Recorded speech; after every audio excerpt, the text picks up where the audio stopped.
बघा, एका कोनाचा कोटी कोन व पूरक कोन यांचे गुणोत्तर 4:9 तर त्या मूळ कोनाचे माप किती? असा प्रश्न आहे सर. अगदी सहजरित्या समजेल अशा भाषेत आम्हाला समजून सांगा. ओके, लक्ष द्या. ही एक आकृती मी इथं काढतो. आता इथं एक हा कोन आहे. प्रत्येक कोणाला नावं देत बसत नाही, कारण की वेळ जास्त लागतो आणि वेळेचं लिमिटेशन असते. ओके, गणित अपलोड होत नाही, स्टोरेजचा प्रॉब्लेम, म्हणून बरं का. लक्षात घ्या, इथे एका कोणामध्ये हे स्टार चांदणी मी काढली. या गणिताला आता रूपांतरित भाषेत आता कसं वाचायचं किंवा या प्रस्तुत गणिताचं रूपांतरण कसं करायचं बघा.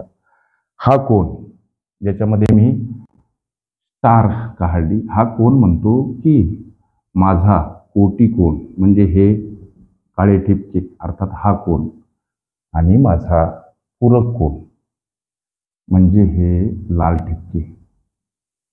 ओके, यांचं गुणोत्तर 4:9 आहे. 4:9 आहे.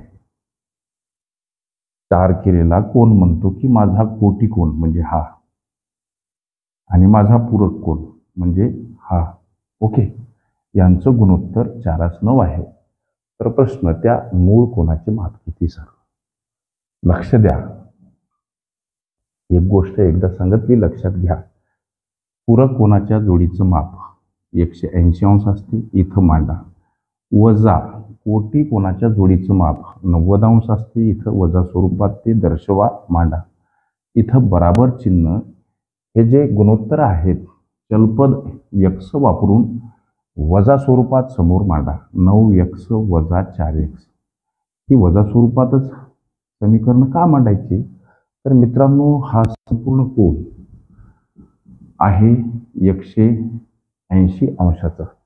आपल्याला स्टार केलेल्या ह्या कोनाचं माप काढायचं. स्टार केलेल्या अंतर्भागामध्ये हे जे स्टार दर्शवली ह्या कोनाचं माप काढायचं. म्हणून हे सर्व माप 180 मधून वजा करायचं.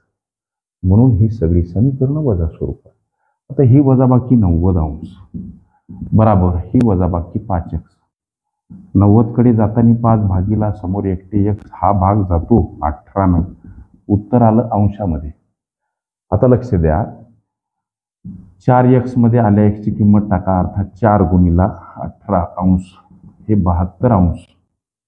या कोणाचं माप 72 अंश. ओके, आता 9x मध्ये लेकरांनो आल्या x ची किंमत टाका. 9 गुणिला 18, 18 नम 62 अंश, 162 अंश हे या कोणाचं माप. अर्थात ह्या कोणाच्या कोटी कोणाचं माप 72 अंश आणि ह्या कोणाच्या त्या पूरक कोणाचं माप 162 अंश.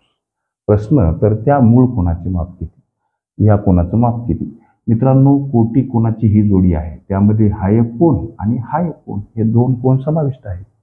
कोटी कोणाच्या जोडीचं माप नेहमी 90 अंश असते.